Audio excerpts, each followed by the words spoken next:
Hello అండి, అందరికీ నమస్తే. ఈ వీడియో మీకు నచ్చినట్లయితే లైక్ చేయండి, షేర్ చేయండి, అలాగే ఛానల్ని సబ్స్క్రైబ్ చేసుకోండి. గగన్ బావతో డాన్స్ అకాడమీ ఓపెనింగ్ చేయించే తీరుతాను అని చెప్పేసి భూమి అపూర్వతో ఛాలెంజ్ చేస్తూ ఉంటే, ఈ ఛాలెంజ్లో నువ్వు ఎలా గెలుస్తావో నేను కూడా చూస్తాను అని చెప్పేసి అపూర్వ అంటూ ఉంటుంది.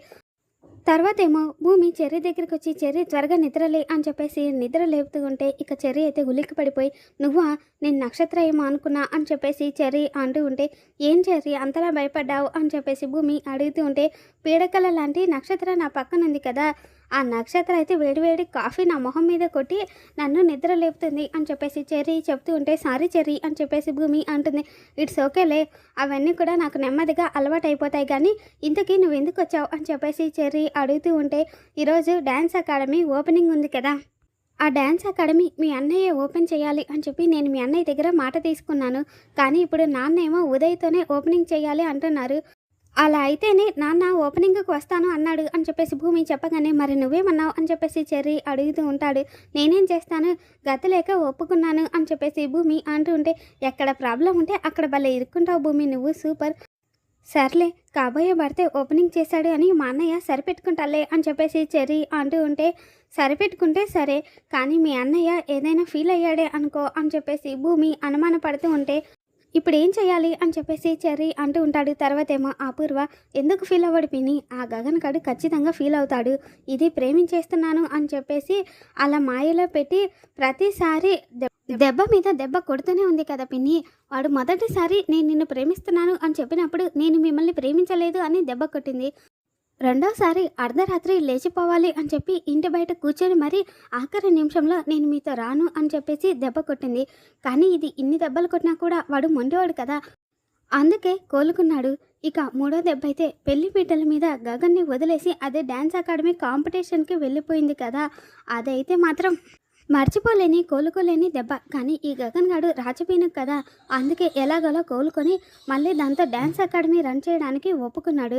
కానీ ఇప్పుడు ఓపెనింగ్ ఆ గగన్ గాడితోనే చేయిస్తాను అని చెప్పి ఇప్పుడు ఉదయ్తో ఓపెనింగ్ చేయించిందనుకో, అది ఆ గగన్ గాడి ఈగో మీద కొట్టే ఆఖరి దెబ్బ అవుతుంది. ఈ దెబ్బతో వాడు ఇక కోలుకోడు పిన్ని, నువ్వు వద్దు, నీ అకాడమీ వద్దు అని చెప్పి అక్కడ నుండి పారిపోతాడు అని చెప్పి అపూర్వ అంటూ ఉంటుంది. తర్వాతేమో భూమి, అలా వెళ్ళిపోతే నా పరిస్థితి ఏంటి చెర్రీ అని చెప్పేసి చెర్రీతో అంటూ ఉంటే, అవునా అమ్మాయి, అకాడమీ ఓపెనింగ్ రోజే క్లోజింగ్ కూడా అవుతుంది అని చెప్పేసి గోరింటాకు పిన్ని అంటూ ఉంటుంది. అలా జరిగితే గవర్నమెంట్ ఇచ్చిన లైసెన్సు పోతుంది, అమ్మ ఆశయం నెరవేర్చాలి అనుకున్న నా కోరిక కూడా దూరం అయిపోతుంది చెర్రీ, ఏదో ఒకటి చేసి నువ్వే మీ అన్నయ్యతో డ్యాన్స్ అకాడమీ ఓపెనింగ్ చేయించాలి చెర్రీ, ఆయనది లక్కీ హ్యాండ్ కూడా, అంతేకాదు ఆయనతో డ్యాన్స్ అకాడమీ ఓపెనింగ్ చేయించాను అనే సంతోషం కూడా నాకు మిగులుతుంది అని చెప్పేసి భూమి అంటుంది. దాంతో చెర్రీ అయితే, నీకు సంతోషం మిగులుతుంది కానీ అన్నయ్యతో డ్యాన్స్ అకాడమీ ఓపెనింగ్ చేయించడం ఎలా అనేది ఆలోచించు ముందు అని చెప్పి చెర్రీ అంటూ ఉంటాడు. తర్వాతేమో గగను అమ్మ అని చెప్పి పిలుస్తూ ఉంటే, బావా నేను రెడీ బావా అని చెప్పేసి శివ అనగానే, ఏంటి బావానా అని చెప్పేసి గగన్ అడుగుతాడు. భూమిని అక్క అని పిలవమన్నందుకు వీడు నిన్ను బావా అని పిలుస్తున్నాడు అన్నయ్య, వీడు అలా పిలుస్తూ ఉంటే నాకు పరమ ఇరిటేటింగ్గా ఉంది, ముందు ఆ పిలుపు ఆపమని చెప్పన్నయ్య అని చెప్పి పూరి చెప్పగానే, యాక్చువల్గా పూరి చెప్తూ ఉంటే నాకు కూడా కరెక్ట్ అనిపిస్తుంది శివ, ఇక మన లైఫ్లో భూమి లేదు, నీకు అక్క లేనప్పుడు నన్ను బావ అని పిలవడం ఎందుకు, అన్నయ్య అని పిలవచ్చు కదా అని చెప్పేసి గగన్ అంటాడు. అంటే బావ మరితే బావ బ్రతుకు కోరుకుంటాడు అంటారు కదా బావా, నువ్వు నాకు బ్రతుకునిచ్చావు, నేను మీ బ్రతుకుని కోరుకుంటాను కదా బావా అని చెప్పి శివ అంటూ ఉంటే, మంచి మాట చెప్పావు నాన్న, అయినా అలవాటైపోయిన వరుసలు ఇప్పుడు ఎలా మారుతాయి చెప్పు అని చెప్పేసి శారద అంటుంది. ఈ టాపిక్ మన పూరిని రైస్ చేసిందమ్మా అని చెప్పి గగన్ చెప్పగానే, చేస్తుందిరా, శివ వచ్చినప్పటి నుండి శివ అంటే అస్సలు దానికి పడ్డం లేదు, శివ గురించి ఏదో ఒకటి మనకు ఎక్కిస్తూనే ఉంటుంది అని చెప్పేసి శారద అంటుంది. అమ్మ ఇది మరీ టూ మచ్, శివని నువ్వు బాగా సపోర్ట్ చేస్తున్నావు, వాడేమో నన్ను చపాతి అన్నాడు, మరి దానికేమంటావు అని చెప్పేసి పూరి అంటూ ఉంటే, చూసావారా మళ్ళీ ఇంకొక కంప్లైంట్ చేస్తుంది, మేము నిన్ను పూరి అని ముద్దుగా పిలుచుకుంటాము, కానీ వాడు నిన్ను ఫస్ట్ టైం చూసినప్పుడు వాడికి చపాతీలాగా అనిపించినట్టున్నావు, అందుకే చపాతీ మొహం అన్నాడు, ఒక ఇల్లు అన్నాక పట్టింపులు ఉండకూడదే, పిలుపుల్లో ఏం తేడా ఉంటుంది చెప్పు, మనందరం ఒకటే కదా, సర్దుకుపోవాలి అని చెప్పేసి శారద అంటుంది. దాంతో పూరి అలిగి కాలేజీకి వెళ్ళిపోతూ ఉంటే, అదిరా దాని వరుస చూడు అలిగి వెళ్ళిపోతుంది, దాని అలక ఎంతసేపు అని చెప్పేసి శారద అంటూ ఉంటే, సర్లే అమ్మా పూరి గురించి మనకు తెలియందేముంది, నువ్వు ఇంకా ఇలాగే ఉన్నావేంటమ్మా, త్వరగా వెళ్ళి రెడీ అవ్వు అని చెప్పేసి గగన్ చెప్పగానే, ఎక్కడికి రా అని చెప్పేసి శారద అంటుంది. అదేదో డ్యాన్స్ అకాడమీ ఓపెనింగ్ ఉంది కదా, నువ్వు రావా అని చెప్పేసి గగన్ అడుగుతూ ఉంటే, ఇక శారద అయితే ఇంకెప్పుడు శారదని కలుసుకోను మాట్లాడాను అని చెప్పి కృష్ణప్రసాద్ అన్న మాటల్ని గుర్తు చేసుకొని, లేదు నాన్న నేను రాను మీరు వెళ్ళండి అని చెప్పి శారద అంటూ ఉంటే, అయ్యో అదేంటి మీరు రాకపోతే ఎలాగా, మీరు రావాలి అని చెప్పేసి శివ అంటాడు. అదేంటి శివ, నేను రాకపోతే ఆ ఓపెనింగే ఆగిపోతుందేమో అన్నట్టు అంత కంగారు పడుతున్నావేంటి అని చెప్పేసి శారద అడగగానే, అంటే అది మీరు ఓపెనింగ్కి వస్తారు అని నేను అంకుల్ ఫోన్కి మెసేజ్ పెట్టాను, ఇప్పుడు మీరు రాకపోతే ఎలా అని చెప్పేసి శివ తన మనసులో అనుకుంటూ ఏం మాట్లాడకపోయేసరికి, ఏంటి శివ ఏం మాట్లాడవు, అక్కడికి నేనే కాదు నువ్వు కూడా వెళ్ళడం అంత ఇంపార్టెంట్ ఏం కాదు, కాలేజీకి వెళ్ళి అని చెప్పి శారద అంటూ ఉంటే, లేదు లేదు నేను కూడా అక్కడికి వెళ్తాను, ఆ అకాడమీ ఎలా ఉంటుందో నాకు చూడాలనిపిస్తుంది అని చెప్పేసి శివ అంటాడు. సరే అయితే మీరు వెళ్ళండి అని చెప్పేసి శారద అనగానే, సరే పద శివ అని చెప్పేసి గగన్ అంటూ ఉంటే, బావా మీరు వెళ్ళండి నేను తర్వాత వస్తాను అని చెప్పేసి శివ అంటూ ఉంటే, ఏమైంది శివ అని చెప్పేసి గగన్ అడుగుతాడు. అంటే ఆంటీ కాలేజీకి వెళ్ళమనింది కదా, ఓపెనింగ్ అయిపోయిన తర్వాత నేను అటు నుంచి కాలేజీకి వెళ్తాను, అందుకే బుక్స్ తీసుకొని వస్తాను అని చెప్పేసి శివ లోపలికి వెళ్తాడు. తర్వాతేమో, చూడు నక్షత్ర, నేను భూమికి చూపించాలి అనుకునే టార్చరు దానికి చూపించాలి అనే ప్రయత్నం చేస్తున్నాను, కానీ గెలుపు మాత్రం నాతో దోబూచులు ఆడుతుంది, ఒక్కొక్కసారి అదే గెలుస్తుంది. దానికి కారణం ఆ చెర్రీగాడు దానికి సలహాదారుగా ఉండడం. వాడు ఆ గగన్ని భూమిని కలపడానికే కదా నీ మెల్ల తాళి కట్టాడు అని చెప్పేసి అపూర్వ అంటూ ఉంటే, అవును మమ్మీ వాడికి రోజు నా చేతుల్లో నరకం చూపిస్తున్నాను అని చెప్పేసి నక్షత్ర అంటుంది. అది చాలదు నక్షత్ర, డోస్ పెంచాలి, వాళ్ళిద్దరూ కలవరు అనే నిజాన్ని నువ్వు ఆ చెర్రీ గడికి చూపించాలి. అసలు మీరిద్దరూ ఎందుకు మాట్లాడుతున్నారు, ఏం చేస్తున్నారు అని సైకో పెళ్ళంలాగా ప్రశ్నలు సంధించాలి. నీతో మాట్లాడాలి చెర్రీ అని భూమి వాడి దగ్గరకు వెళ్ళినా కూడా, నేను మాట్లాడను తల్లు అని చెప్పి వాడు దండం పెట్టి అక్కడ నుండి పారిపోవాలి అని చెప్పేసి అపూర్వ అంటుంది. నువ్వే ఇంత ఫ్రీడమ్ ఇచ్చి వాడిని బాధ పెట్టమంటే ఇక నేను ఆగుతానా మమ్మీ, టాప్ గేర్ వేసి మరీ వాడి తాట తీస్తాను, వాడికి చూపించే నరకం చూసి అబ్బా నా కూతురు నాకంటే పెద్ద సైకోలాగా ఉందే అని చెప్పి నువ్వే నన్ను చూసి మురిసిపోతావు అని చెప్పి నక్షత్ర అంటూ ఉంటే, చెప్పడం కాదు నక్షత్ర, నేను మురిసిపోతూ శబాస్ బేబీ అనేలా నువ్వే చేయాలి, మన ఇద్దరం కలిస్తే ఎంత బలం ఉంటుంది అనేది నువ్వు ప్రూవ్ చేయాలి, ఆ బలంతోనే భూమిని మనం తొక్కేయాలి అని చెప్పేసి అపూర్వ అంటుంది. Done mummy, operation torture cherry మొదలవుతుంది కదా, నువ్వే చూద్దు కానీ ఈ నక్షత్ర అంటే ఏంటో అని చెప్పేసి నక్షత్ర కూడా అంటూ ఉంటుంది.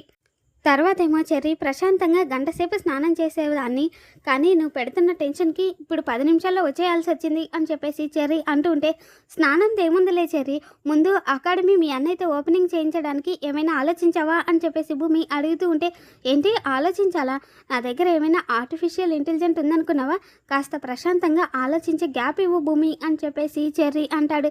తర్వాతేమో శివ భూమికి ఫోన్ చేసి, అక్క డ్యాన్స్ అకాడమీ ఓపెనింగ్కు ఆంటీ రావడం లేదక్క, ఏమో తెలియదు కానీ రానంటే రాను అని చెప్పి కరాఖండిగా చెప్పేశారు అని చెప్పేసి శివ అంటాడు.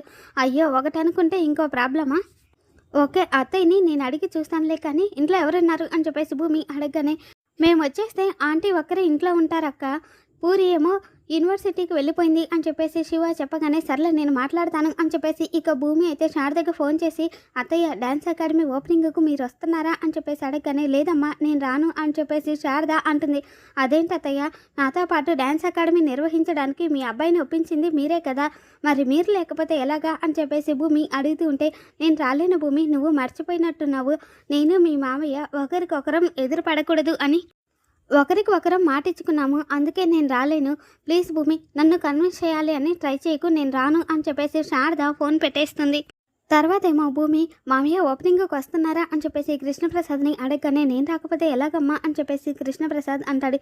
ఏంటి మామయ్య కొంచెం టిప్ టాప్గా పెళ్లి కొడుకులాగా రెడీ అయినట్టున్నారు, గడ్డానికి కొంచెం రంగు కూడా వేసుకున్నట్టున్నారే అని చెప్పేసి భూమి అడుగుతూ ఉంటే, అంటే భూమి ఎవరికి చెప్పకూడదు కానీ నీ దగ్గర ఏం దాచాను కదా, అందుకే నీకు చెప్పచ్చు, మీ శారద అత్తయ్య అంటే నాకెంత ప్రేమో నీకు తెలుసు కదా, ఇన్నాళ్ళు మీ అత్తయ్య రావద్దు కలవద్దు మాట్లాడద్దు అని నన్ను ఆపే ప్రయత్నం చేసింది కదా, అందుకే మనసులో ఉన్న ప్రేమ ఎంత దాచాలని చూసినా దాగదమ్మా, ఈరోజు కాకపోయినా రేపైనా అది బయటపడిపోతుంది అని చెప్పి కృష్ణప్రసాద్ అంటూ ఉంటే, ఏంటి మావయ్య పెద్ద పెద్ద డైలాగులు చెప్తున్నారు కానీ విషయం ఏంటో చెప్పట్లేదు అని చెప్పేసి భూమి అడగగానే, అంటే భూమి ఈ మధ్య తిన్నారా పడుకున్నారా అని చెప్పి శారద మెసేజ్లు పెడుతుంది. అంటే దాని అర్థం మీ అత్తయ్యకి నా మీద ప్రేమ ఉన్నట్టే కదా. ఈరోజు మార్నింగ్ కూడా డ్యాన్స్ అకాడమీ ఓపెనింగ్కు మీరు వస్తున్నారా, మిమ్మల్ని చూడాలి అని మెసేజ్ పెట్టింది. అందుకే ఇలా రెడీ అయ్యాను అని చెప్పేసి కృష్ణప్రసాద్ చెప్పగానే, అయ్యో అదేంటి మామయ్య, డ్యాన్స్ అకాడమీ ఓపెనింగ్కు నేను రాలేదు అని చెప్పి నాతో ఫోన్ మాట్లాడి చెప్పిందే అని చెప్పేసి భూమి చెప్పగానే, మరి అదేంటమ్మా నన్ను డ్యాన్స్ అకాడమీ ఓపెనింగ్కు రమ్మని చెప్పిందే అని చెప్పేసి కృష్ణప్రసాద్ అంటూ ఉంటే, ఇంకా అర్థం కాలేదే మామయ్య, మీకు రమ్మని చెప్పింది, ఏదో ఒక విధంగా నేను రాలేను అని నాకు చెప్పింది అంటే దాని అర్థం ఏంటి? గగన్ బావ అకాడమీ ఓపెనింగ్కు వస్తాడు, పూరి ఏమో యూనివర్సిటీకి వెళ్ళిపోతుంది, ఇక ఇంట్లో ఎవరుంటారు? శారద అంటే ఒక్కరే ఉంటారు కదా అని చెప్పేసి భూమి అంటుంటే, అవునమ్మా అని చెప్పేసి కృష్ణప్రసాద్ అంటాడు. ఏంటి మామయ్య ఇంకా అర్థం కాలేదా అని చెప్పేసి భూమి అనగానే, ఇంత చిన్న పాయింట్ నాకు అర్థం కాలేదేంటమ్మా, అంటే దాని అర్థం నన్ను రమ్మని చెప్పింది శారద డ్యాన్స్ అకాడమీ ఓపెనింగ్ కాదు ఇంటికా అని చెప్పేసి కృష్ణప్రసాద్ అయితే, భూమి ఆ రోజు మా ఇద్దరిని కలవకూడదు అని చెప్పి మా ఉన్నట్టుతోనే చెప్పించావు, కానీ ఈరోజు మేమిద్దరం కలవాలి అని చెప్పి ఇలా చేసావు. నీ పెద్ద మనసుకి చేతులు ఎత్తి దండం పెట్టాలమ్మా అని చెప్పేసి కృష్ణప్రసాద్ దండం పెడుతూ ఉంటే, దండం పెట్టాల్సింది నాకు కాదు మామయ్య, అత్తయ్యకి. మనమంతా ఒకే చోట ఉండాల్సిన వాళ్ళము. కానీ అత్తయ్య భర్త వదిలేసిన ఇద్దరు పిల్లల్ని పెంచి ఎంతో కష్టపడింది. నేను మా అమ్మ నాన్న ఎవరో తెలుసుకోవాలి అని చెప్పి అరక్షణం కూడా ఆలోచించకుండా హైదరాబాద్ వచ్చాను, అమ్మా నాన్న ప్రేమ పొందాలి అని. కానీ అత్తయ్య మాత్రం మీకు అడుగు దూరంలో ఉన్న మీరే తన భర్త అని చెప్పుకోలేని నరకాన్ని అనుభవిస్తుంది. ఇప్పుడు అత్తయ్యకు కావాల్సింది మీ తోడు కాదు మామయ్య, గౌరవం. నేను కేపీ భార్యని అని చెప్పుకునే గౌరవం కావాలి, అది మీరివ్వాలి అని భూమి చెప్పగానే, అమ్మ భూమి, నా మనసులో ఇన్నేళ్ళుగా దాచుకున్న బాధని ఇప్పుడు నువ్వు చెప్పావమ్మా. నా భార్యని దగ్గరికి తీసుకుని తనకొక గౌరవాన్ని ఇచ్చి తనకి జీవితాన్ని ఇద్దాము అంటే ఇక్కడ ఈ కుటుంబం ఒప్పుకోదు. బాధలో ఉన్న శారదని అక్కన చేర్చుకుందాము అంటే అక్కడ నా కొడుకు ఒప్పుకోడు. మా బంధాల్ని ఎండమావుల్లో వెతుక్కుంటున్నానమ్మా అని చెప్పేసి కృష్ణప్రసాద్ ఎమోషనల్ అయిపోతూ ఉంటే, వస్తాయి మామయ్య, మీకు కూడా మంచి రోజులు వస్తాయి. ఆ అపూర్వ రాక్షసిని చీల్చుకొని నిజం బయటికి రావడానికి టైం పడుతుంది. ఎందుకంటే నిజం దైవము. కమ్మేసిన అపార్థాల పొరలన్నీ చెరిగిపోయి మనమంతా కలిసిపోయే రోజు, మీరు అత్తయ్య దగ్గరయ్యే రోజు త్వరలోనే ఉంది మామయ్య అని చెప్పేసి భూమి చెప్పగానే, ఆ ధైర్యంతోనే వెళ్తున్నానమ్మా అని చెప్పేసి ఇక కృష్ణప్రసాద్ అయితే శారద దగ్గరికి బయలుదేరుతూ ఉంటే, ఇక హాల్లో కూర్చున్న శరత్చంద్ర అయితే, కేపీ ఏంటి కుర్రాల్లాగా తయారయ్యావు, ఎక్కడికి వెళ్తున్నావు అని చెప్పేసి అడుగుతూ ఉంటాడు. దాంతో ఇక కృష్ణప్రసాద్ అయితే శరత్చంద్ర వైపు టెన్షన్గా చూస్తూ ఉంటాడు. మరి రేపటి ఎపిసోడ్లో ఏం జరుగుతుందో మళ్ళీ మన ఛానల్లో తెలుసుకుందాం. ఈ వీడియో మీకు నచ్చినట్లయితే లైక్ చేయండి, షేర్ చేయండి. Thanks for watching.